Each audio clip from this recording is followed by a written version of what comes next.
Buenas noches a todos los que amablemente nos acompañan. Sean bienvenidos al ciclo de capacitación y actualización continua de la Asociación Nacional de Abogados por Querétaro 2022. El constante cambio de nuestra sociedad hace obligatoria la evolución del derecho y garantizar la protección al núcleo básico denominado familia, además de ser motivo de transformación cultural. Esta noche estamos honrados con la presencia del señor juez Roberto Carlos Chavero Godínez, juez 11º familiar del Poder Judicial del Estado de Querétaro, quien nos iluminará de conocimiento con el tema Retos y perspectivas de los juicios orales en materia familiar. Buenas noches, señor juez Roberto Carlos Chavero. Buenas noches, maestra, a todos también. Espero, de verdad que veo un grupo muy nutrido y me da mucho gusto eso. Buenas tardes, maestra. Adelante, Néstor. Gracias. Antes que nada, buenas noches a todos compañeros. Buenas noches, señor juez. Agradecemos de este momento a las licenciadas María Georgina Morales Rentería y Mayra Villaseñor por haber sido el enlace con nuestro ponente. Felicitamos amablemente a todos los participantes, mantener sus micrófonos apagados. El juez Roberto Carlos Chavero amablemente responderá a sus preguntas al final de esta ponencia, mediante solicitud levantando la mano o por el chat de esta aplicación. Como registro, agradecemos nos compartan en el mensajero su nombre y correo electrónico para futuras invitaciones. Con la previa autorización del juez Chavero, esta sesión será grabada y publicada en las páginas de Facebook y YouTube de la Asociación para su libre consulta. Le damos el uso de la voz a la licenciada María Georgina Morales Rentería, quien nos compartirá una síntesis curricular de nuestro ponente. Adelante, licenciada. Sí, la licenciada Gina, como todos la conocemos en juzgados, viene de carretera de Tolimán, probablemente no tardará en llegar. En vía de mientras vamos a darle lectura a la reseña curricular de nuestro ponente. Roberto Carlos Chavero Godínez es licenciado en Derecho por la Universidad Autónoma de Querétaro. Cursó la especialidad en Derecho Constitucional y Amparo en la Universidad Autónoma de Querétaro. Desarrolló la especialidad de Procedimiento Penal Acusatorio y Juicio Oral en el Instituto Nacional de Ciencias Penales, INACIPE. Tiene la maestría en Administración de Justicia por el Instituto de Especialización Judicial del Poder Judicial de Querétaro. Obtuvo la máxima calificación en la maestría en Derecho por la Universidad Autónoma de Querétaro. Tiene el testimonio de alto rendimiento académico para egresados de Derecho en el Centro Nacional de Evaluación para la Educación Superior, AC-Ceneval. En el Instituto de la Judicatura Federal, Poder Judicial de la Federación, estudió los curso de formación de secretarios y preparación de secretarios, curso de formación de actuarios ciclo 2009-3, estudios de diplomados, Derecho Procesal Constitucional impartido por los secretarios de la Suprema Corte de Justicia de la Nación, reformas constitucionales en materia de amparo, introducción a la función jurisdiccional, Derecho concursal, juicio de amparo, la Suprema Corte y los derechos humanos, los derechos de la infancia y acceso a la justicia. Se ha desempeñado por 22 años en el Tribunal Superior de Justicia del Estado de Querétaro, ocupando los puestos de acordista, secretario auxiliar de trámite, secretario técnico, secretario administrativo, secretario proyectista familiar, secretario proyectista penal especializado, secretario de acuerdos, juez mixto de primera instancia en Amealco de Bonfil, Querétaro, juez mixto de primera instancia en Tolimán, Querétaro, juez octavo familiar en Querétaro, juez sexto familiar de Querétaro y actualmente juez 11º de lo familiar en Querétaro. En la docencia ha impartido clases en diversas materias como delitos en particular, teoría del delito y la sanción, principios de metodología jurídica, desarrollo del pensamiento jurídico, justicia penal para adolescentes, derecho constitucional y garantías, metodología de la investigación jurídica, derecho romano, derecho procesal penal, argumentación jurídica y redacción jurídica. En facultades de Derecho de la Universidad Autónoma de Querétaro, Universidad del Valle de México, Universidad Cuauhtémoc y Universidad UNICEM. Cedo la palabra al señor juez Roberto Carlos Chavero Godínez. Adelante, señor juez. Muchas gracias, maestra. De verdad, agradecido con todos que hagan el favor de acompañarnos esta tarde. El tema que hoy ponemos sobre la mesa es muy importante para aquellos que nos gusta del derecho privado, de la materia familiar, y pues hoy los retos son muy importantes. Los retos en materia familiar y su procedimiento hoy están en un nivel de cambio, de evolución, que de verdad a todos nos va a exigir altos perfiles, altas exigencias, que estoy seguro que todos lo sabremos afrontar y de verdad que esto está un botón. Para muestra basta un botón.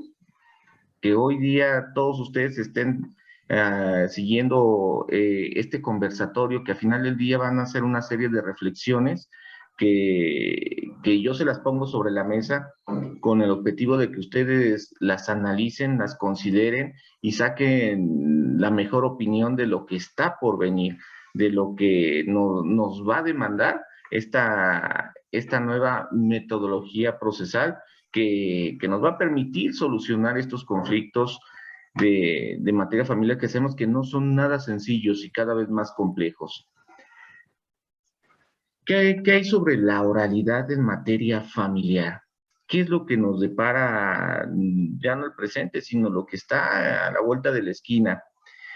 Los juicios orales en materia familiar, algunos de ustedes ya conocen que en algunas otras entidades federativas diferente a Querétaro ya se están llevando a cabo, ya se están tramitando incluso en sus códigos estatales, ya están instrumentados y vemos de común procedimientos de esta naturaleza en la Ciudad de México, en estados vecinos como Guanajuato, donde ya se están instrumentando este tipo de procedimientos de forma oral, incluso algunos pues con mucho orgullo, como lo comentan, de esto ya llevamos años trabajando, la oralidad en materia familiar. Y de verdad que en este punto, a todos aquellos que nos apasiona el tema jurídico, hemos de reconocer que una gran aspiración para el acceso a la justicia es lo que dispone nuestro artículo 17 constitucional.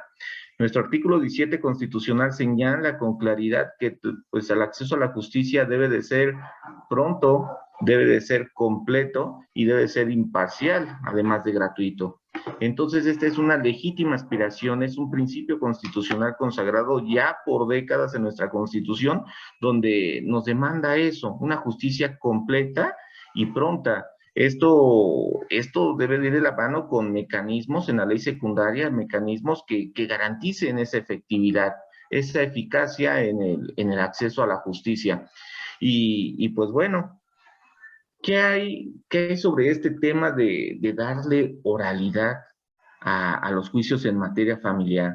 Y esto tiene a razón de ser de lo que está pendiente el Código Nacional de Procedimientos Civiles y Familiares. Esto lo hemos escuchado en noticias de carácter jurídico que está pendiente este código, que este código será nacional, que este código instrumentará los mecanismos para solucionar los conflictos no solamente en materia civil, sino también en materia familiar. ¿Qué hay detrás de este código y del que vamos a hacer algunas reflexiones? ¿Qué hay detrás de este código?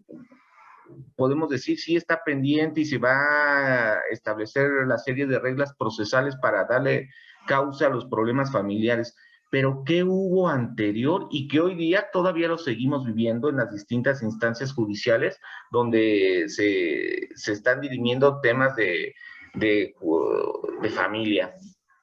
Pues fíjense, esto ya es un poco, ya podemos hablar de años, todavía no de décadas, pero sí de años. Y para todos aquellos, veo a mucha gente muy joven, pero otros, pues bueno, somos adultos jóvenes. ¿Qué hay? ¿Recuerdan que en el periodo del expresidente Enrique Peña Nieto, en el año 2014, concretamente en noviembre, él lanzó un decálogo de medidas para la seguridad, justicia y Estado de Derecho? Uno de entre los 10 puntos que planteaba en ese decálogo de seguridad, justicia y Estado de Derecho, estaba el acceso a la justicia cotidiana. El acceso a la justicia cotidiana, noviembre del 2014. En este decálogo, pues decía que era la justicia cotidiana. Pues era aquella justicia distinta a la materia penal, que estaba referida a todas las otras materias y que garantizaban y facilitaban la paz social, la convivencia armónica. Esa era la justicia cotidiana. Entonces él, dentro de los puntos de este decálogo de noviembre del 2014, era el acceso a la justicia cotidiana. Y pues a partir de eso encomendó al Centro de Investigaciones y Desarrollo, es el Centro de Investigaciones y Docencia Económica, el CIDE, que realizara un trabajo en el cual consistió de foros que duraron 14 semanas, 123 sesiones, 9 mesas de trabajo y más de 200 especialistas sobre este tema de acceso a la justicia. Y en ese ciclo de foros, pues se obtuvieron los resultados que hoy todos ustedes conocen y viven dentro del campo del litigio, de la aplicación del derecho, y que el ciudadano de a pie también, pues ahora sí que de alguna manera lo resiente, lo padece. ¿Qué es lo que establece en este conjunto de foros, de trabajos que realizó en este caso el CIDE? El CIDE establece varios puntos que son muy comunes en el esquema de justicia cotidiana. Es decir, en el trámite de los juicios, entre los cuales desde luego está la materia civil y la materia familiar, llegan a varias conclusiones. Esto, insisto, estos foros se realizaron entre diciembre del 2014 y enero del 2015.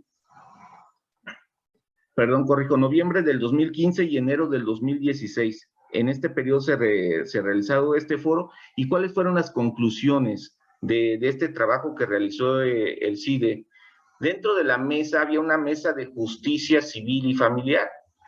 Y en esta mesa de justicia civil y familiar se llegaron a varias conclusiones que, como les comento, es algo que no es nada desconocido para ustedes, que es algo de lo que el ciudadano de a pie, pues constantemente, no solamente existe queja en nuestra entidad, sino que es generalizada en muchas entidades. Y les estoy hablando que esto fue en el año 2014-2015. ¿Cuáles fueron las conclusiones? Pues bueno, que en nuestro sistema de justicia, en la justicia cotidiana, los resultados de todos estos foros fue que encontraron que pues, existe una falta de confianza en los procedimientos y en las autoridades, que por consiguiente estiman que hay una falta de acceso a la justicia cotidiana, que hay falta de claridad en los procedimientos y en las resoluciones, que sería óptimo que hubiera una estandarización y certidumbre en los procedimientos, que, pues bueno, una de las quejas que existe, que derivó de todos estos foros, pues es de que existe lentitud en los procedimientos, lentitud en las resoluciones y el alto costo de estos procedimientos. Y también, fíjense, ya desde este periodo, insisto, en el periodo que se llevaron estos foros, noviembre de 2015 y enero del 16, se habló de este tema que hoy de verdad es una constante en los procedimientos, es la resistencia al enfoque de derechos humanos y de género. Hoy día todos estos temas están constantemente debatidos, haciéndose valer en distintos recursos, en distintos juicios, donde la gente, los abogados están reclamando todo lo que ya se venía diciendo y que en su momento dijo el CIDE.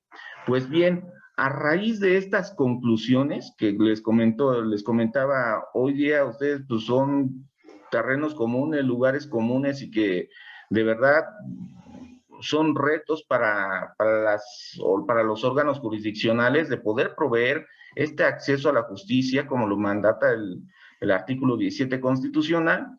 Pues bueno, genera un trabajo legislativo. Este trabajo legislativo cae en las reformas que son derivadas de estos foros de justicia cotidiana, foros por la justicia o diálogos por la justicia cotidiana. Todo esto concluye en esta reforma que ustedes ya conocen, que es la reforma a los artículos 16, al artículo 17 constitucional y 73 también de la Constitución. Y esto pues, fue en septiembre del 2017, ya vamos para 5 años de esta reforma constitucional. Y en esta reforma constitucional va orientada fundamentalmente a la optimización de estos procedimientos y en lo que nos atañe a los procedimientos familiares. El artículo 16 constitucional sufrió esa reforma que decía en los procedimientos que se verifiquen en la vía de oralidad o de forma oral, bastará que exista cualquier medio de registro, cualquier medio, por ejemplo, las videograbaciones que son muy comunes en los juicios orales, para dar constancia de lo que ahí se estableció y se resolvió. Eso establece a grosso modo el artículo 16 constitucional. También el 17 constitucional, donde donde se estableció que se debe de privilegiar la solución del conflicto por encima de las formalidades procedimentales. Obviamente que esto no vaya en perjuicio del debido proceso y la igualdad procesal.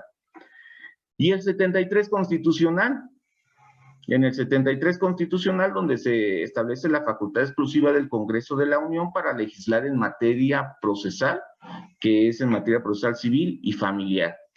Si se fijan en esos 3 artículos constitucionales, fue el resultado de todo este trabajo donde se hizo un estudio sobre la justicia cotidiana.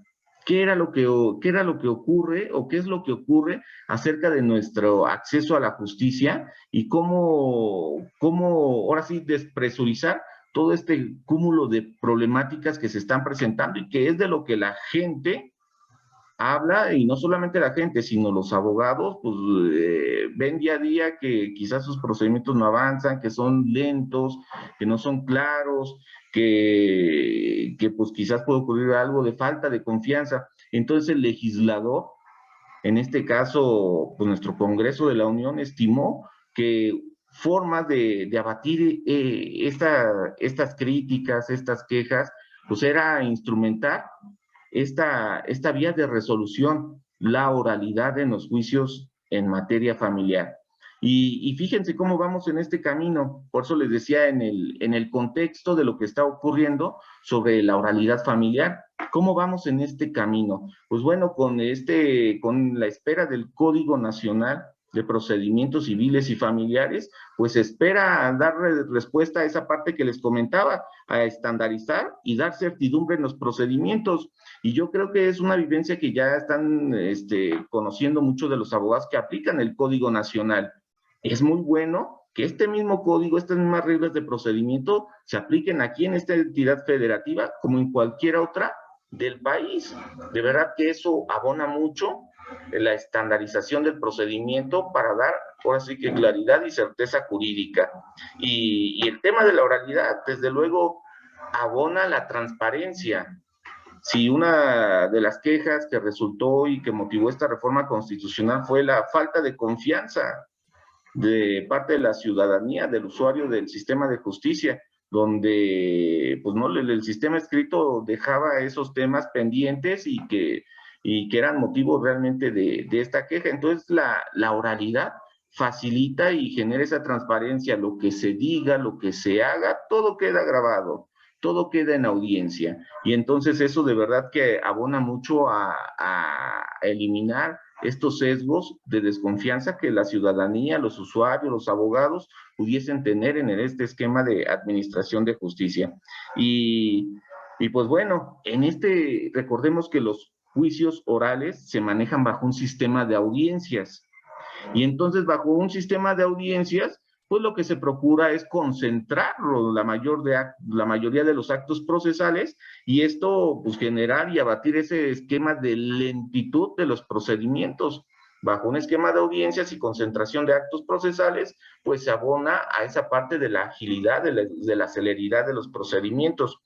Entonces, fíjense, en septiembre del 2017 surge esta reforma a estos 3 artículos, que dan pauta, que abren el camino para la oralidad familiar.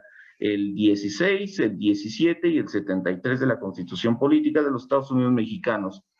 Pero ¿qué ocurre? Pues que dentro de los transitorios pues se establece que este Código Nacional debió haber estado para marzo del 2018. Sin embargo, como ustedes saben, no estuvo para esa fecha. Se tuvo que promover una acción ante la Corte, en este caso también por un colegio de abogados, hablando de la omisión legislativa. Y la Corte dice, exacto, hay una omisión legislativa que resulta inconstitucional. Entonces, pues se emplazó al Congreso de la Unión, esa fue una noticia nacional, donde se concedió por parte de la Suprema Corte la instrucción para que el Congreso se pusiera a legislar sobre ese Código Nacional. Y se había dejado que se había determinado que el plazo para que se emitiera este código iba a ser diciembre del 2021. Ya estamos en mayo. Bueno, pero también hemos de precisar que la Corte le dijo, bueno, para diciembre, para el próximo sesión del Congreso, que sería para diciembre del 21, salvo que el proceso deliberativo demandara mayor plazo. Entonces, tengan por seguro que este retraso que se sigue teniendo es por ese proceso deliberativo. Y pues bueno, si es así, yo creo que no es para menos, porque estamos hablando del cúmulo de procedimientos que buscan purgar todos estos motivos de queja que en la justicia ciudadana, en los diálogos de justicia ciudadana se hicieron valer. Entonces, el Congreso de la Unión tiene ahí un pendiente muy importante que es lo que nos va a hacer a nosotros en los próximos meses, quizás años, trabajar fuertemente para la aplicación de todos estos preceptos, porque va a venir el código, y va a venir con una serie de reglas procesales que en lo específico, en lo especial, deberemos de atender, de aprender y aplicarlas de la mejor manera para garantizar la finalidad que se procura con esto, que es garantizar un acceso a la justicia pronta, completa e imparcial. Aquí, cuando surgen reglas procesales, códigos, en este caso un código nacional, considero que, y para aquellos que les gusta la rama de derecho procesal, que los cambios sí pueden ser en lo particular no novedosos, sin embargo, en lo esencial, en lo medular, se deberá, porque eso no ha sido modificado, reformado, derogado, se deberá de mantener y respetar las formalidades esenciales del procedimiento, previstas en el artículo 14 constitucional.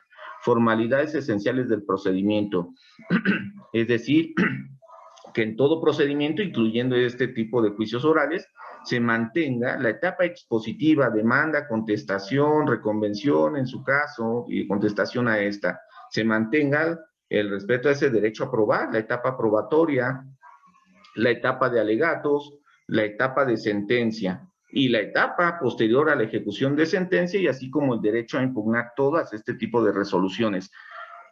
Esas son las formalidades esenciales del procedimiento que son parte del debido proceso, y les aseguro que se van a seguir manteniendo en este Código Nacional, pero van a ir de la mano con esta metodología de la oralidad. Esto es lo que se espera en este Código Nacional.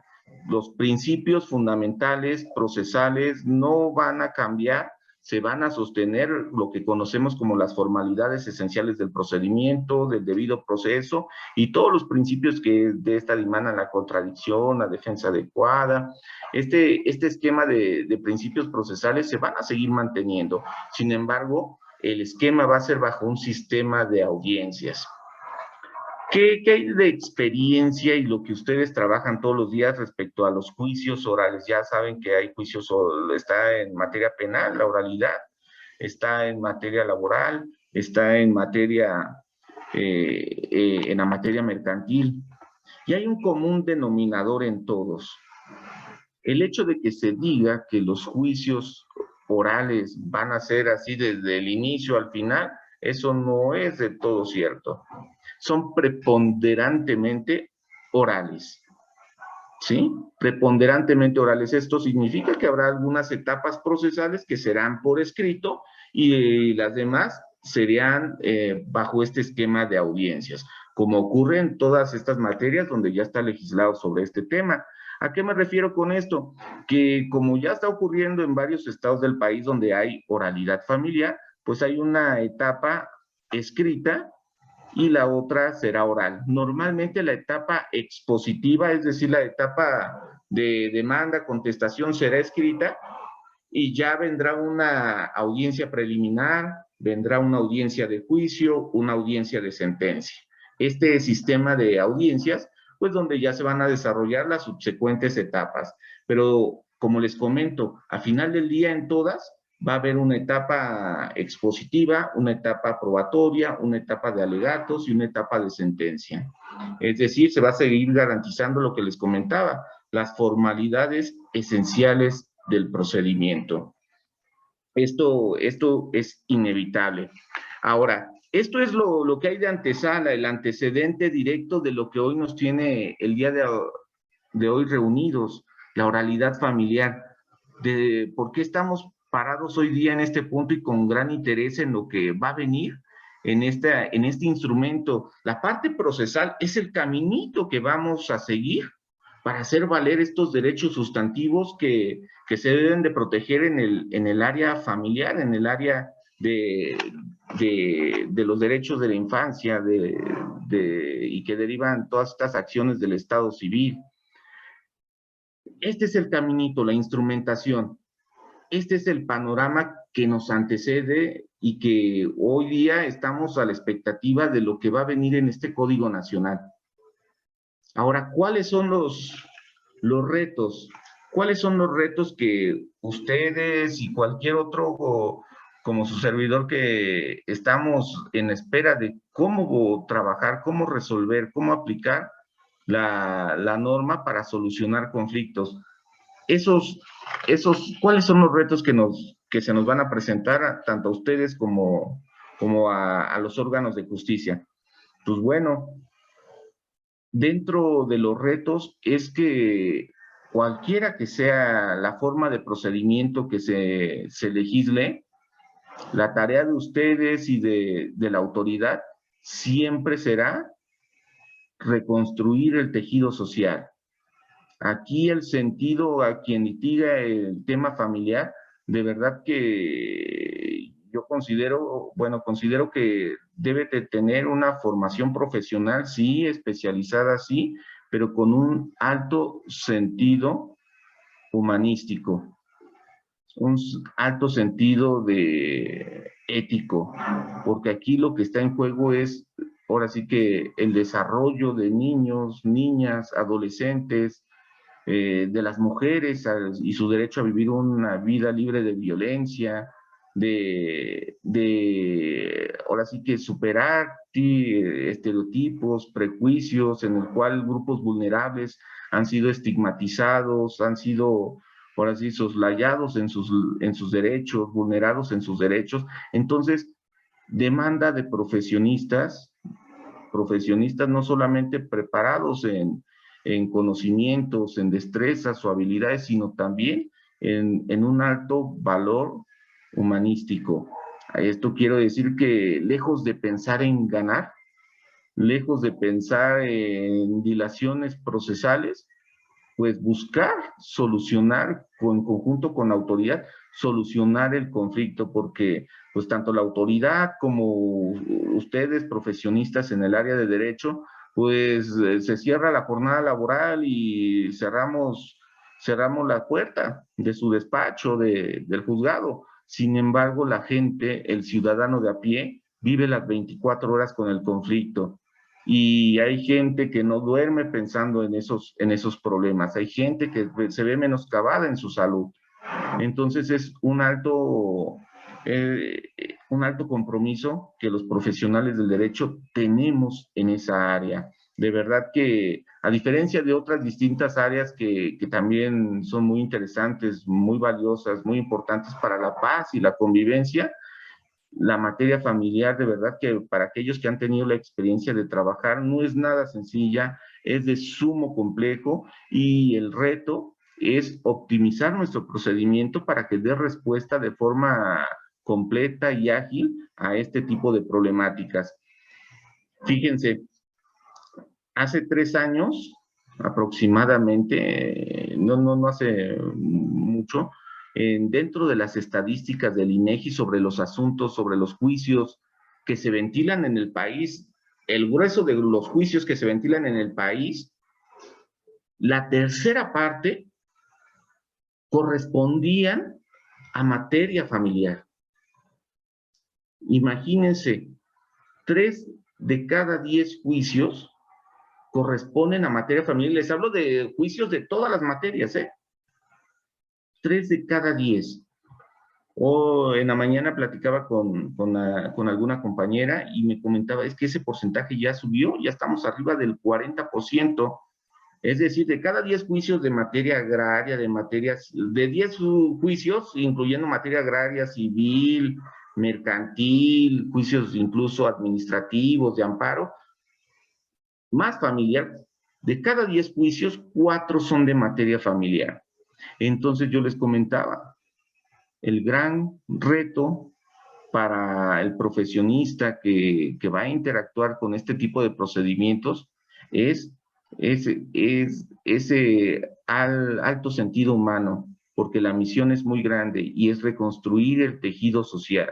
Si hoy cuidamos a esos niños, a esas niñas, a esos adolescentes que están envueltos en esta conflictiva familiar, les aseguro que las próximas décadas va a ser de tranquilidad y paz social, porque esos niños habrán sido protegidos. De lo contrario, niños, adolescentes, niñas que crecen al amparo de una inestabilidad familiar, créanme que su comportamiento va a llevar secuelas que en edad adulta, pues ustedes y yo vamos a padecer. Fíjense, cuando estuve en justicia de adolescentes, justicia penal para adolescentes, aquellos adolescentes que cometían algún delito, recuerden que los adolescentes ya son responsables por los delitos a partir de los 12 años. Ya responden por los delitos que cometan y a partir de los 14 pueden ser sujetos a internamiento, es decir, a privarles de su libertad para ser sujetos de medidas socioeducativas. Y entonces ya cuando se les imponía este tipo de medidas socioeducativas, es decir, la sanción, el gran común denominador de todos estos chicos, de estas adolescentes, el gran común denominador era de que venían de familias desintegradas. Tenían alguna cuestión que no era funcional dentro de sus familias. Y entonces, pues era una forma de expresarse, de manifestarse este tipo de comportamientos que caían en el campo penal, donde ya se está afectando a terceras personas ahora sí que con este tipo de entorno de conflicto familiar. Entonces es un alto exigencia que a todos los operadores de justicia en materia familiar y con este procedimiento de oralidad, pues se va a exigir. Yo creo que no solamente va a ser un sentido de saber actuar en audiencia, saber aplicar la norma procesal, sino este sentido humanístico. Y créanme, ahora ya no se podrá, en este sistema de audiencias, todo va a quedar grabado, todo deberá quedar grabado. Y el actuar, el comportamiento, ya no se podrá decir, es que de alguna manera la autoridad actuó de forma parcial en mi contra. No, ahí está lo que tú dijiste, cómo lo dijiste y cuándo lo dijiste.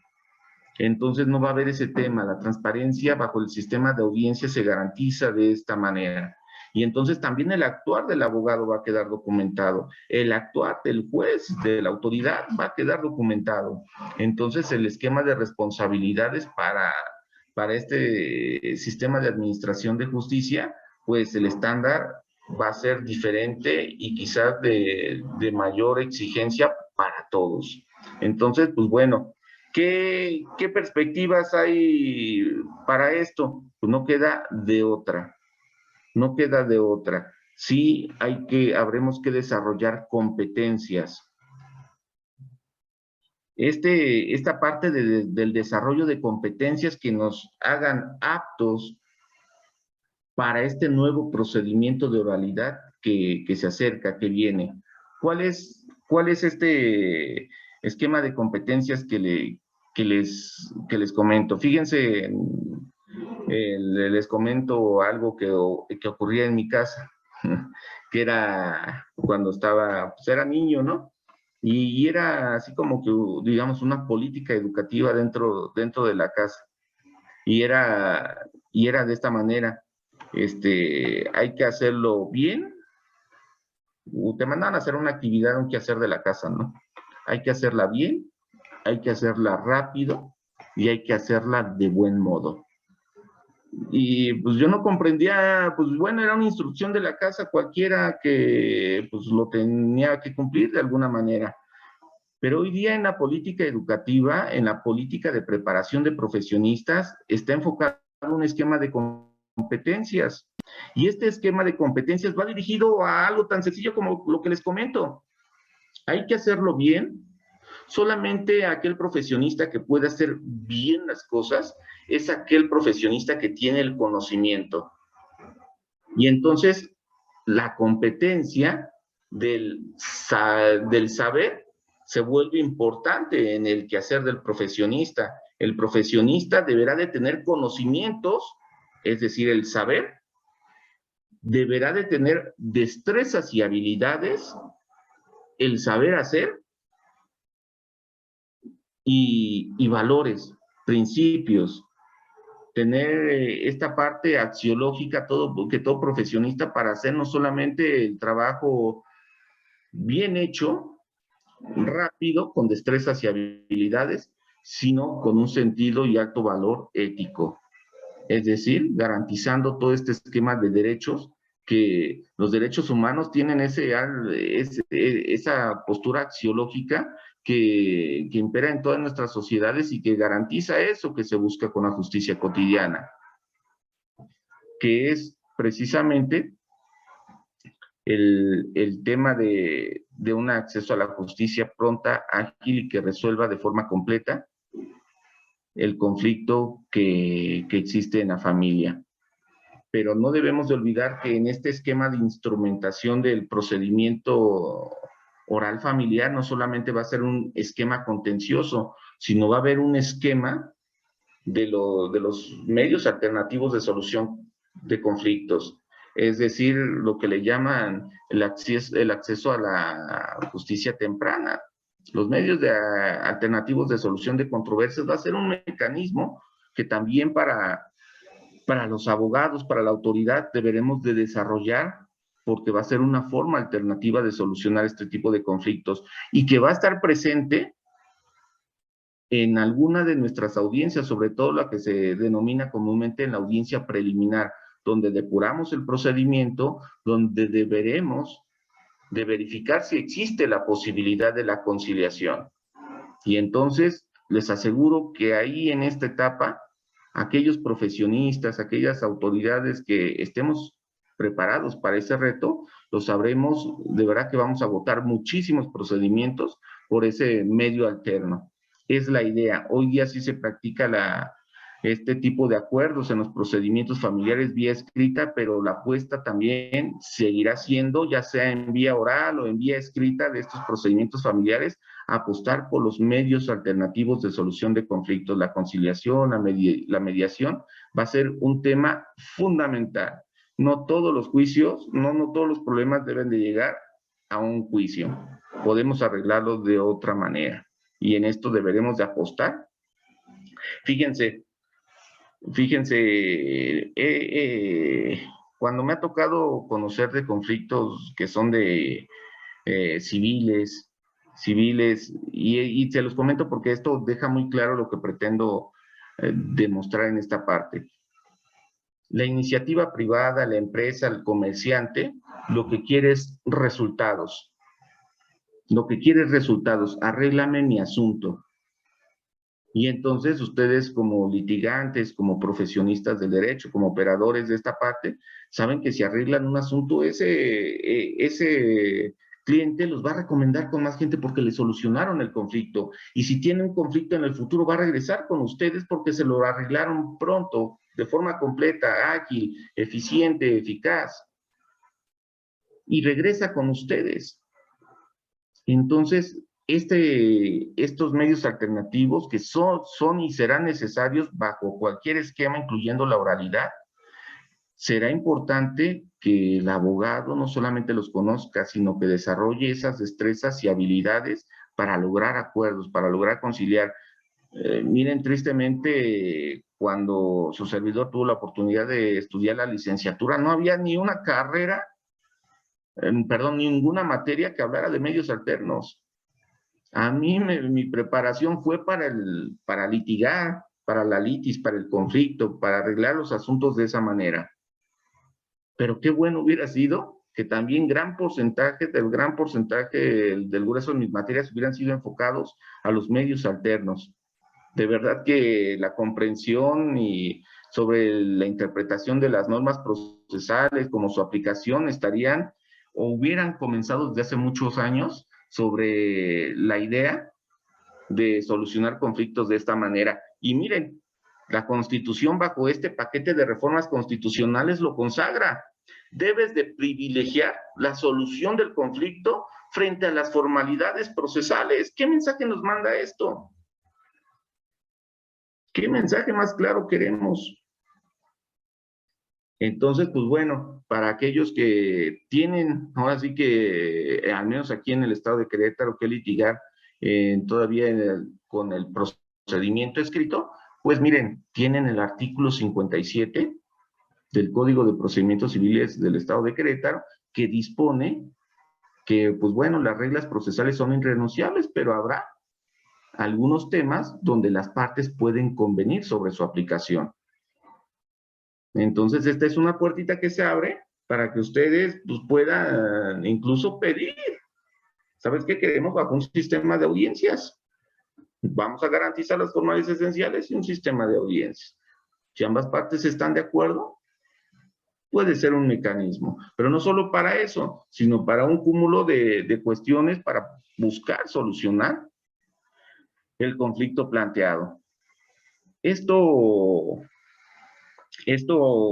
a grosso modo es lo que yo veo y que se les pongo sobre la mesa sobre el tema de capacitación y preparación para los operadores de justicia bajo un esquema de oralidad.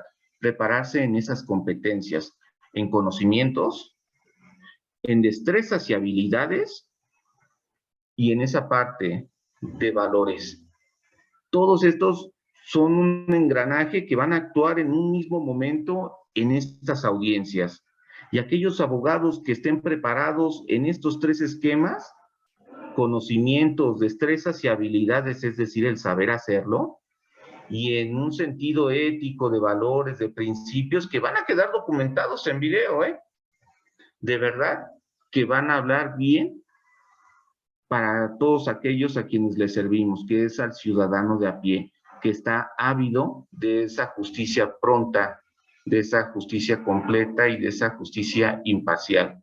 Y por eso me remití como a manera de antecedente, porque es muy importante lo que se desprendió de estos foros que fueron precisamente de la justicia cotidiana, de cómo se estaban resolviendo, cómo se siguen resolviendo, porque no ha cambiado este tema en muchos estados, cómo se siguen resolviendo los procedimientos en materia familiar y cómo existe esta queja de lentitud de procedimientos, de falta de transparencia, de la estandarización de estos, de todos estos temas que hubo coincidencia, no solamente para, digamos, ay, del estado de Querétaro, no, fueron en los 32 estados.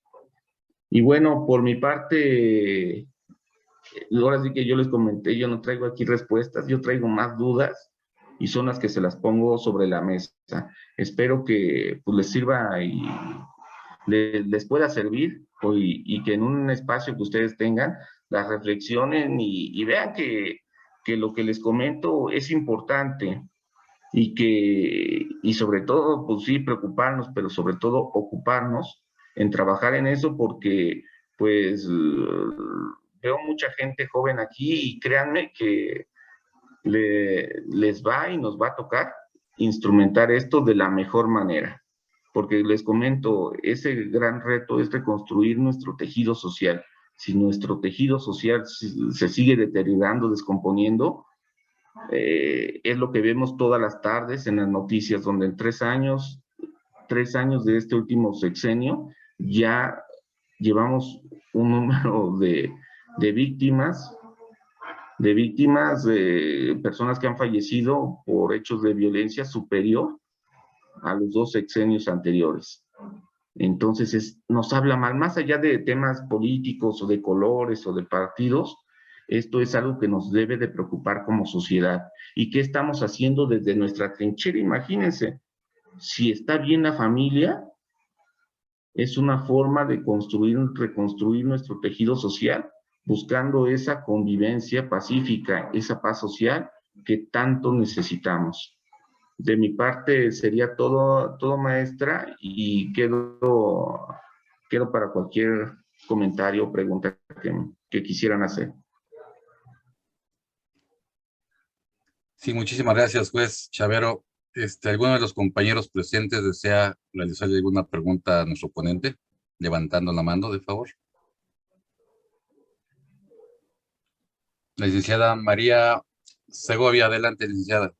Muy buenas tardes, soy estudiante de la carrera de Derecho de sexto cuatrimestre de Grupo ICIMA. Es un placer haberlo tenido, pocas veces tenemos estas oportunidades de tener a un juez. Y yo como ciudadana, pues sí tengo mucha molestia contra el sistema, porque como usted bien lo dice, tenemos un sistema que aún es lento. Hay cientos de denuncias y yo me preguntaba, ¿por qué dejan que se les acumule el trabajo? ¿Por qué tantas carpetas que no les dan seguimiento? ¿Qué es lo que uno necesita para que le atiendan? Y decía algo muy importante al final. Tenemos un tejido social muy descompuesto. Estos últimos 2 años han sido los más violentos. ¿Dónde empieza la violencia? Somos un país de remedios, no de prevención. La prevención comienza en casa, en las familias, pero el mismo sistema nos absorbe a que papá y mamá trabajen, descuiden a los hijos, y los hijos sin una orientación, o a veces cuando no alcanza el dinero, pues se unen a las células de delincuencia y pues por ahí empieza. Sin embargo, a nosotros nos ocupa la materia familiar, la violencia en los hogares. Y yo, me metí a estudiar Derecho porque soy activista, pero mi tiempo libre lo dedicaba al activismo, a apoyar a mujeres maltratadas. Hoy sé que también los hombres sufren de maltrato y no hay una secretaría que les atienda. Entonces, si no hay una institución para las mujeres que realmente les dé una solución, las cobije, las proteja, pues creo que estoy pidiendo demasiado al decir que también para el hombre haya una secretaría. Aquí es un comentario nada más, juez. ¿Qué podemos hacer con unas leyes demasiado ambiguas, hechas por legisladores que, no sé si conozcan en la materia o no, tienen asesores, pero hay mucha ambigüedad en las leyes, donde el abogado que está pila es el que acomoda y el que sabe, y nosotros estamos preparándonos. Es muy difícil la oralidad. Yo soy buenísima para escribir, pero en el momento de expresar y de usar el lenguaje jurídico, Dios mío, tiemblo, y sé que lo tengo que dominar porque yo quiero litigar, quiero ser una buena abogada, no una licenciada en Derecho, quiero ser una abogada. Y pues muchísimas gracias, de verdad que un placer tenerlo. Muchas gracias, María. Mira, te comento, la oralidad no es la panacea, ¿eh? No, se está haciendo una apuesta intentando mejorar el sistema de justicia, pero para instrumentarlo, para operarlo, va a demandar de infraestructura y también de recurso humano capacitado y preparado. En este sentido, de tu trinchera, debes de seguir continuando preparándote y haciendo lo propio, porque la exigencia viene alta, y para que esto funcione, no solamente es tema de la autoridad, sino también del usuario, del profesional del derecho, que esté preparado para que vayamos en sincronía y dar el resultado que la sociedad nos exige.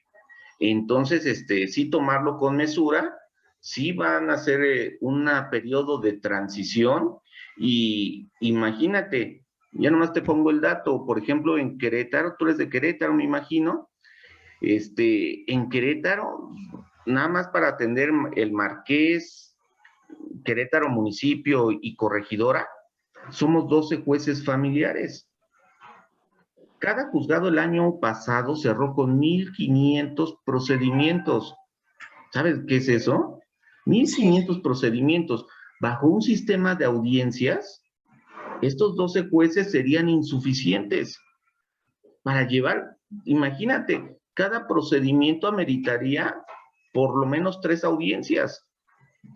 Un juez, ¿cuántas audiencias te puede verificar de este tipo al día? Es decir, sí, la apuesta es muy ambiciosa, sí la veo positiva, pero es muy exigente. Entonces creo que deberemos comportarnos a la altura, tanto instituciones como los litigantes, los profesionales del derecho, los estudiosos como tú, y actuar de buena fe, con un sentido positivo, constructivo, para que esto funcione. Como tú lo has dicho, allá afuera hay mucha queja social y hay que ayudarles. Muchísimas gracias, juez. Muy bien. Gracias. ¿Algún otro compañero que desee realizar una pregunta? ¿No? ¿Ya ninguno? Bueno, pues, dadas las circunstancias, pasaremos al punto que sigue. Sí, Néstor. ¿Sí? Dice el maestro Mellado: maestro, un placer escucharlo en un tema tan interesante. Nos complace y honra tenerlo como ponente. Gracias. ¿Qué razón tiene María en decirnos esto, y ella como estudiante? Quiero ser una buena abogada, no es una licenciada en Derecho. Abogado, tanto joven que ahorita hay con nosotros y que nos acompaña. Primero que nada, nunca pierdan el lado humano. Las leyes ya son frías, entonces nunca pierdan ese lado humano. Y abogar, ¿por qué abogados? Porque abogamos precisamente por las personas que se acercan a nosotros y nos tienen la confianza para intervenir por ellas en un juicio. Entonces, esa esencia de la abogacía vale oro. Gracias, María, por compartirnos tan importante mensaje. Muchas gracias. Néstor, levanta la mano, adelante. Gracias.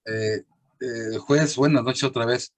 Me causa mucha duda, y bueno, igual felicito a la estudiante María, y a tanto joven que nos acompaña el día de hoy. En materia penal, por ejemplo, si estamos hablando de los medios para solucionar conflictos, equiparando un poquito a los actuales que estamos manejando en materia penal, aterrizados a materia familiar, cuando deriva, por ejemplo, a los menores, cuando hay violencia familiar, cuando hay desintegración, cuando hay drogadicción, cuando hay antecedentes penales, estas nuevas leyes que nos está platicando, estas nuevas reformas, ¿cómo se van a manejar? ¿Qué alcances tiene en favor de los menores? Yo pienso que van a seguir igual o se van a mejorar en relación a los menores. Más que nada hablando, y repito, por la desintegración familiar. Esa es mi pregunta, señoría. Muy bien, licenciado.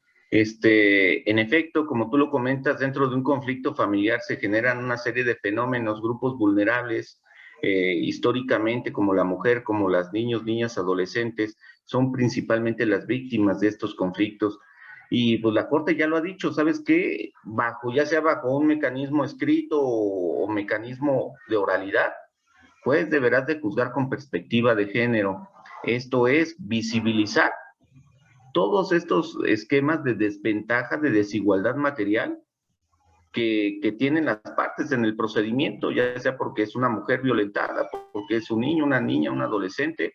Deberás de visibilizarlos, deberás de generar ajustes razonables para que se le puedan garantizar de mejor manera sus derechos. Concretamente, y para eso incluso, insisto, dentro de la oralidad o en el esquema escrito, esta Ley General de Acceso a las Mujeres a una Vida Libre de Violencia establece que cuando hay un tema de violencia contra la mujer, en cualquiera de su tipología o modalidades, no es posible la conciliación y no se le debe de obligar a la persona, en este caso a la mujer. Sí, porque está envuelta en un círculo de violencia. Imagínate sentarla frente a su agresor y decirle, ahora vamos a hacer un acuerdo. Pues ese acuerdo va a quedar sujeto a una presunción clara de que pues todo fue favorable al señor porque está sometida o su voluntad no fue libre absolutamente de la mujer porque está envuelta en un ciclo de violencia.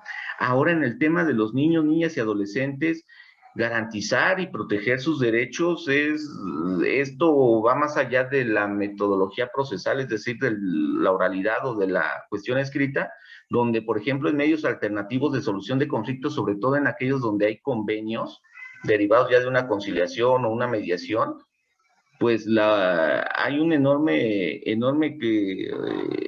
cúmulo de criterios, de tesis de la justicia federal, de la Suprema Corte de Justicia de la Nación, que nos señala que debemos de garantizar los derechos de estos niños más allá de la voluntad de las partes. Más si hay cuestiones, como tú lo comentas muy bien, abogado, de temas de violencia. Incluso nos obliga, ¿sabes qué, juez? Antes de aprobar tu convenio, debes de escuchar la opinión de los niños, niñas y adolescentes, porque no los puedes cosificar, no son cosas, son personas, sujetos de derechos. Y hay que escucharlos para que garanticemos de mejor manera sus derechos. El hecho de que escuchemos a los niños no implica que tengamos que hacer lo que ellos nos dicen. Lo que vamos a hacer es lo que garantice de mejor manera lo que conocemos como su interés superior de menor. Y qué bueno que lo tocas, licenciado Néstor. Fíjense, para aquellos que todavía no están muy involucrados en el tema del procedimiento familiar, ya la Corte ya desde hace años ha lanzado su protocolo de actuación para las personas que imparten justicia en temas de infancia. Y dice, ¿sabes qué, juez? Para garantizar el derecho de opinión de los niños en asuntos que involucran sus intereses, desarrollarás una audiencia, esa audiencia donde escucharás a esos niños y cuál es su sentir, cuál es su opinión sobre el tema legal, sobre el conflicto que está viviendo. Y entonces en este protocolo, pues adivinen qué, este protocolo ordena que esa audiencia es oral, es videograbada, y esto se hace con un firme objetivo de evitar la repetición y que obre el registro de lo que ocurrió ahí. ¿Sí? Y de verdad que es bien valioso cuando escuchas a un niño, una niña, un adolescente sobre el tema que está viviendo, de lo que siente y de lo que opina, de lo que está sucediendo. Esto es muy valioso. No sé si logré contestar, licenciado Néstor. No, por supuesto, juez, claro que sí. Más que, bueno, hablando de menores, violencia familiar, mujeres, damas, y más con los tiempos actuales, es súper grande el tema, súper interesante. Ojalá y sea para bien todas esas reformas. Pero bueno, de mi parte es todo, y vuelvo a preguntar a algún otro compañero. Creo que la compañera Ivonne Briceño levantó la mano. Adelante, abogada, por favor. Hola, buenas noches. Yo soy estudiante igual de la carrera de Derecho. Prácticamente me la pasé en prácticas, valga la redundancia, prácticas profesionales durante 9 meses en la FGR, viendo precisamente lo que es el proceso de audiencias, el inicio de carpetas, que como lo maneja o lo va a manejar el procedimiento de los actos civiles o la materia civil, se va prácticamente a parecer, me imagino, al sistema de lo penal. Ahí la única duda que me queda, y conforme a lo que preguntó abogado, o lo que expuso en cuestión de los niños, niñas y adolescentes, quisiera saber si va a haber, o la incógnita es los recursos, tanto más importante, los recursos de personal para poder llegar a esta justicia. Me imagino que es por economía procesal lo que se está tratando de de hacer con este nuevo código de procedimientos en materia civil, que ojalá no tardara mucho para que pues se viera reflejada esta pues esta pronta justicia que se tiene que hacer, porque sí, realmente los procedimientos civiles en esa materia, en la materia familiar más que nada, se ha visto como pues tardada. He visto que en la materia penal se lleva un poco más rápido los procesos precisamente por esta oralidad. La pregunta es, ¿la reparación del daño como tal en lo penal? Yo me imagino que en lo civil va a aplicar para lo que es pues no resarcir, sino remediar o arreglar los conflictos que va a haber. ¿Cómo se haría más que nada eso es en mi duda, cómo se haría esta pues solución de estos conflictos? Ok. Mira, Ivonne, lo que les comentaba en algún momento, este procedimiento, ya sea que ahorita vendrá en materia civil y familiar en un esquema de oralidad, no debemos de perder de vista que seguirán prevaleciendo las reglas de las formalidades esenciales del procedimiento.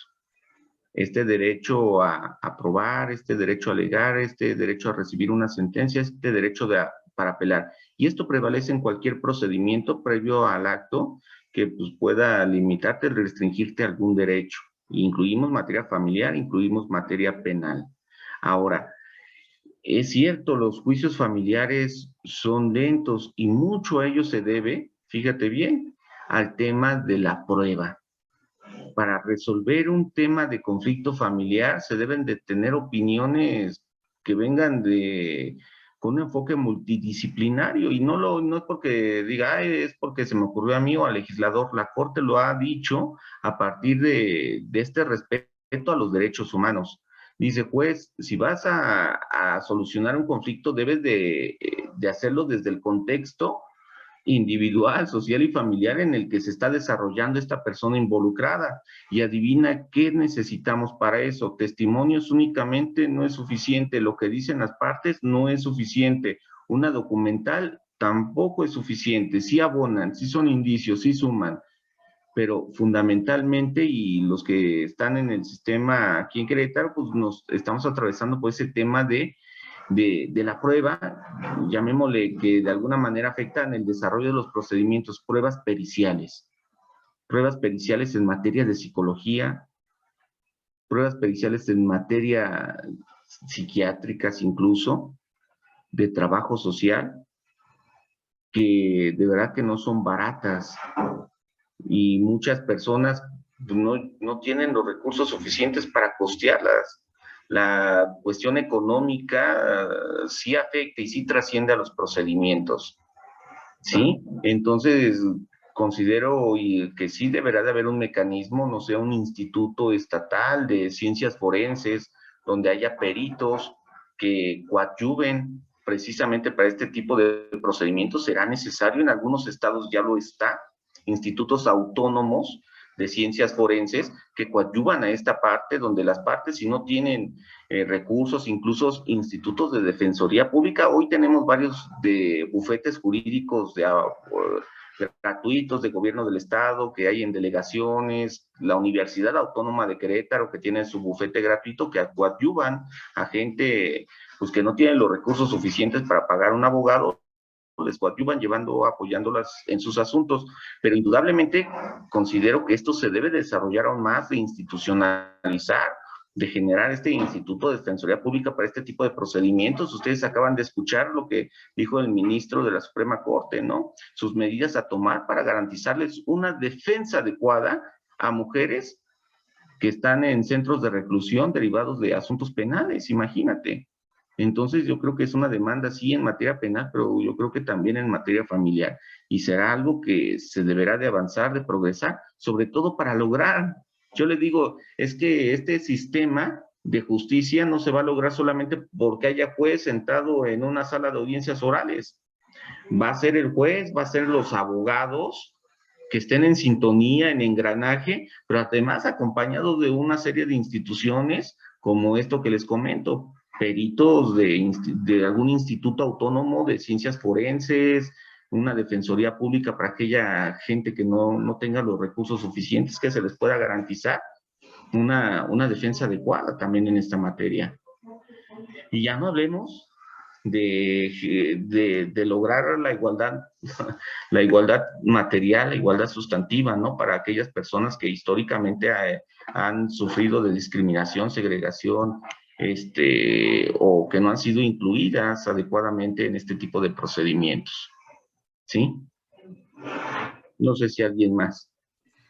Sí, juez, atendiendo en el orden de que se están escribiendo las preguntas, me voy a permitir formular la pregunta del compañero Paco Mellado, que lo hizo a través de su chat.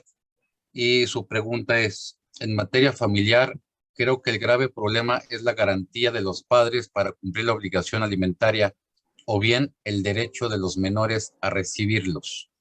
Esa es su pregunta del compañero y amigo Mellado, juez. Gracias.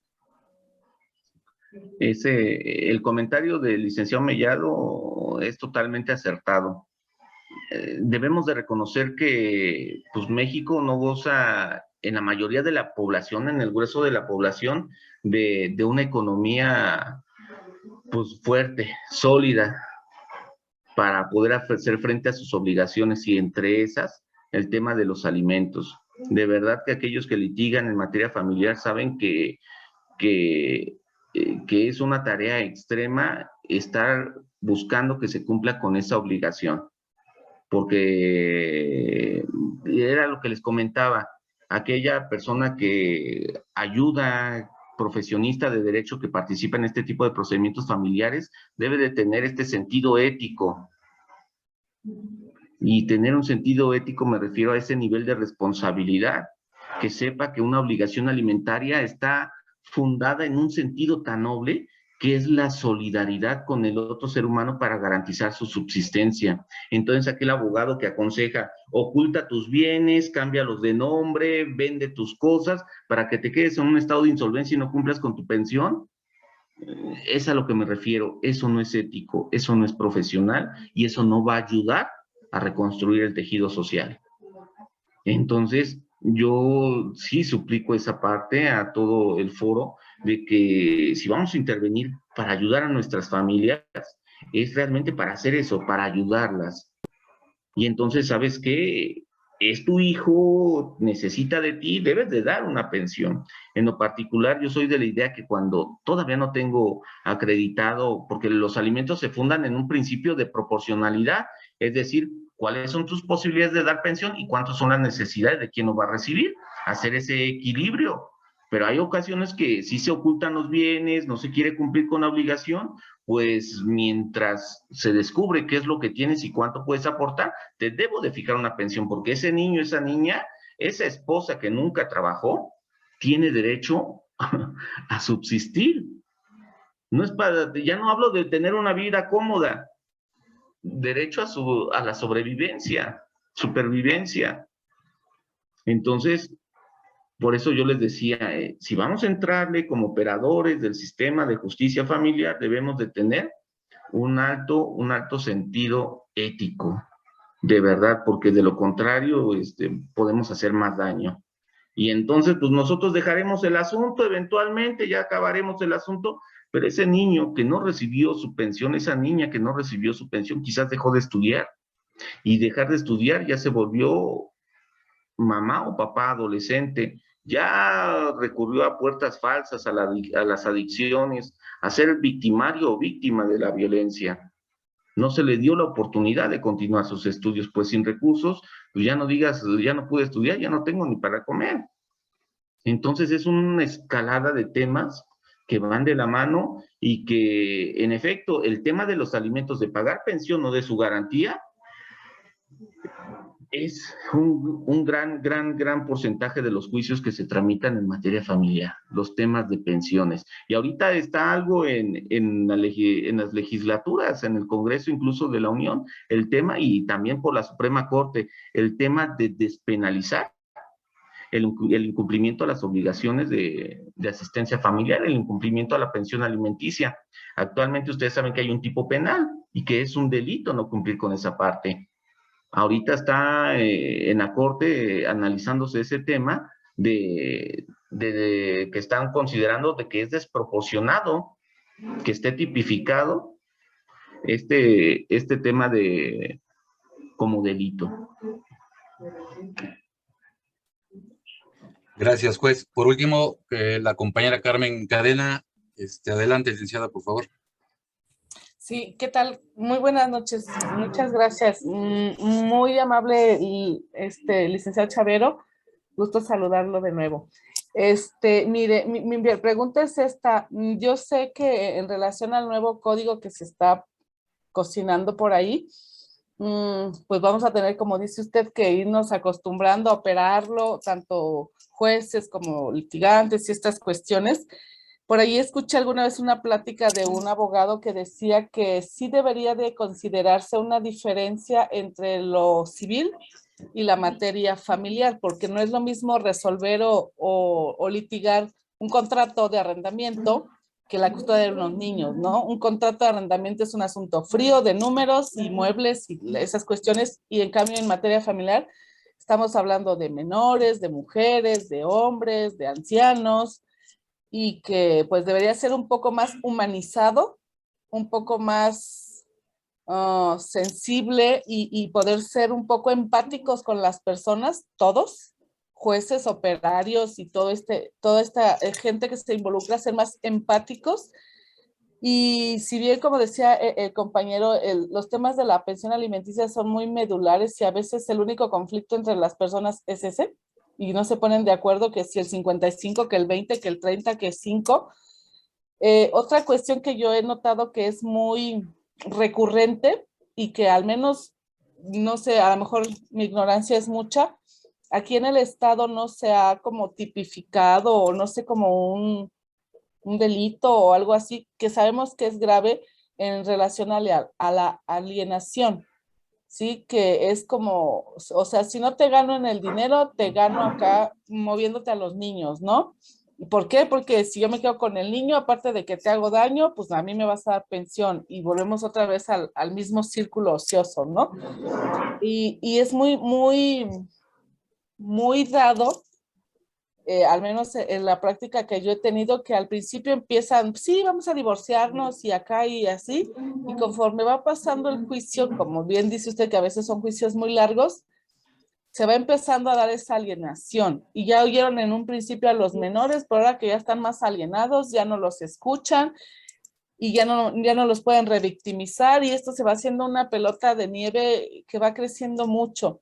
A mí en lo personal me preocupa mucho esa parte de la alienación y pues no sé, habría que ver, digo, si le presentamos pruebas psicológicas a un juez de el niño está alienado, pues pues que lo considere el juez y a su buen juicio, pues a ver qué nos dice de eso, ¿no? Pero no tenemos todavía alguna sustentación. Y eso por una parte, y por la otra, creo, a veces, como lo decía la compañera María, me parece, que nos precedió, a veces se está abusando ya de esa parte de perspectiva de género, de las mujeres, de esto, porque también hay hombres que son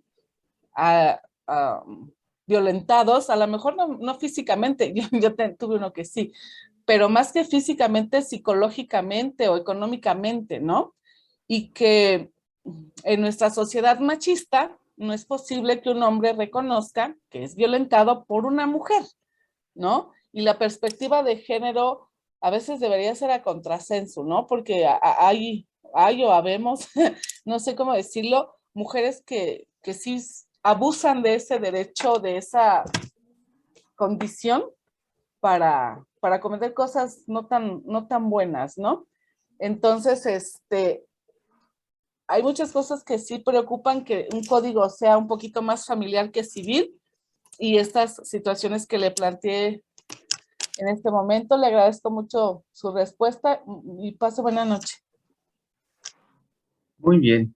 Mira, así rapidísimo, licenciada Carmen, te comento, ya la Corte se ha decantado en lo que tú dices, en cómo, bajo qué principio debemos de operar en los procedimientos de naturaleza familiar y en los procedimientos de naturaleza civil. En efecto, ya debe de haber una separación, una dicotomía, y la Corte de alguna manera ya lo reconoce. Dice, a ver, pues, cuando intervengas en materia familiar, en procedimientos de grupos vulnerables, debes de actuar de oficio, y a eso se le llama de conformidad con el principio publicístico, a diferencia de los procedimientos enteramente civil, que es lo que tradicionalmente fuimos nosotros preparados y formados. En los procedimientos civiles son de estricto derecho, y ahí opera el principio que le llamamos de petición de parte, el principio dispositivo.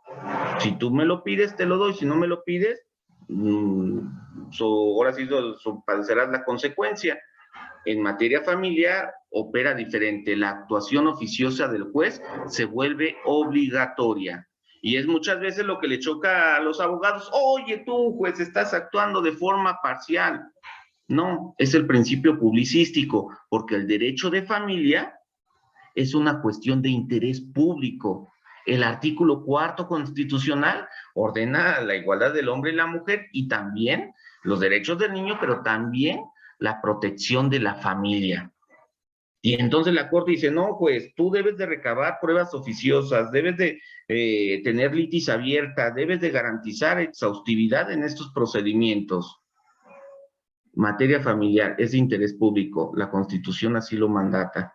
Entonces sí hay una separación, sí hay una dicotomía, por ahí la Corte ya se ha pronunciado.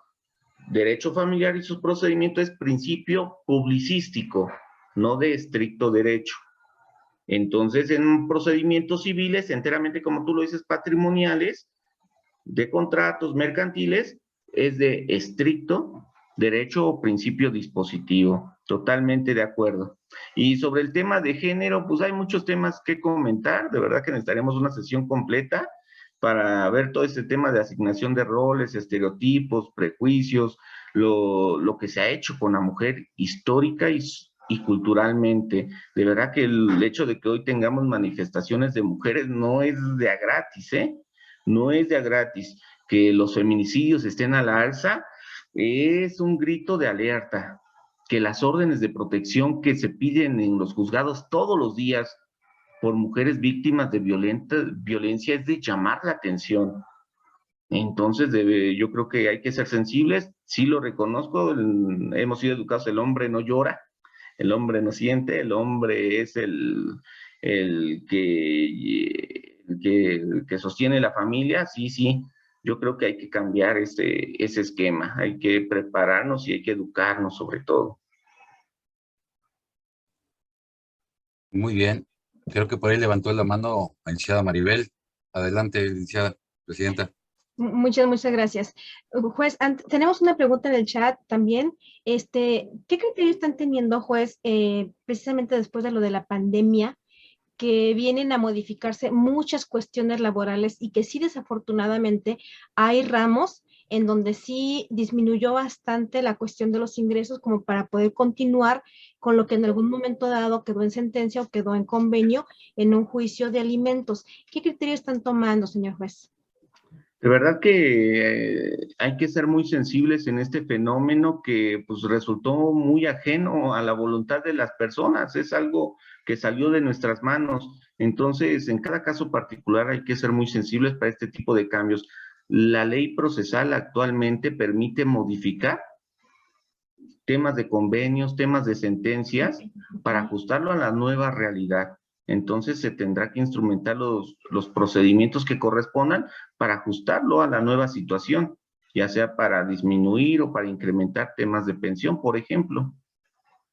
Sí, precisamente el día de ayer, el doctor Carbonell nos decía precisamente de la ética de los abogados, sin perder esa ética y manteniéndola todo el tiempo, pero sí teniendo la cuestión racional de que la situación actual ha cambiado. Muchas gracias, señor juez. Adelante, Néstor.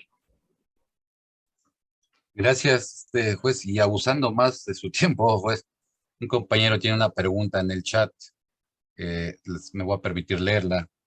Dice, señor juez, ¿usted cree, perdón, es el compañero José Julián Moreno, quien pregunta, señor juez, ¿usted cree que es factible la adopción de menores si el padre biológico ha perdido la patria potestad, el cual fue concubino y dejó de proveer los alimentos y ver a los menores, y si la madre ha contraído nupcias y el esposo desea reconocerlos, ¿este podrá reconocerlos? Esa es la pregunta del compañero. Claro, Bueno, dentro del campo de... perdón, termino, es que estaba cortada. ¿Este podrá reconocerlos como hijos si el padre biológico está de acuerdo en ello? Perdón, pues, esa es la pregunta. Claro, en el campo del derecho es posible, si el señor, miren, ya sobre este tema se pronunció la Suprema Corte, ya sobre este tema dijo que aun cuando el padre hubiese perdido la patria potestad, tiene derecho a mantener convivencias con sus hijos sobre los cuales perdió la patria potestad.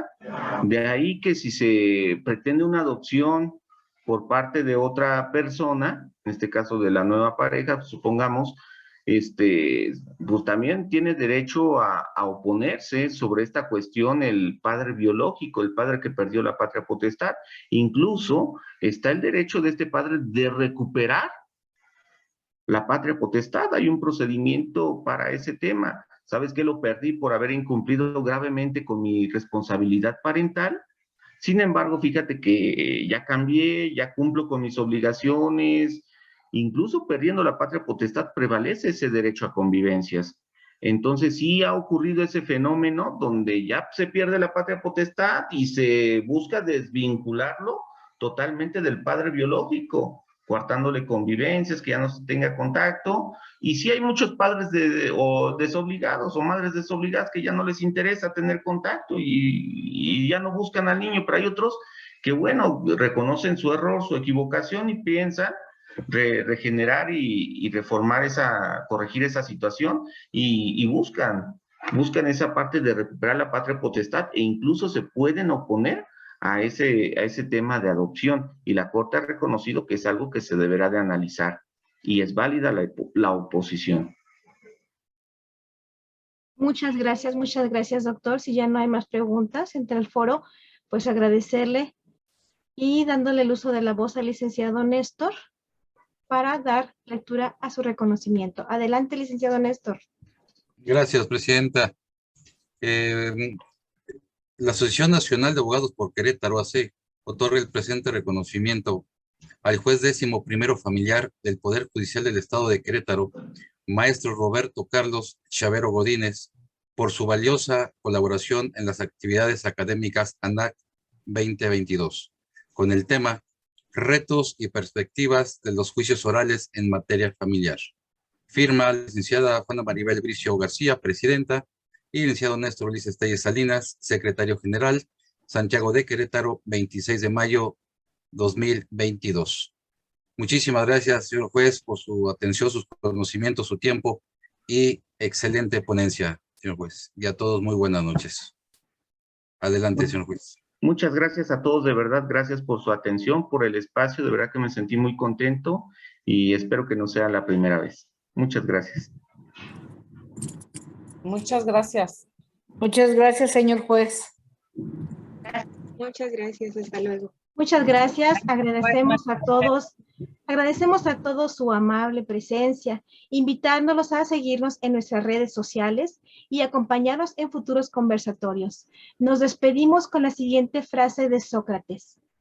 4 características corresponden al juez: escuchar cortésmente, responder sabiamente, ponderar prudentemente y decidir imparcialmente. Tengan todos muy buenas noches y gracias. Gracias, buenas noches. Gracias, licenciada. Gracias, Buenas buenas noches. noches. Buenas noches, hasta luego.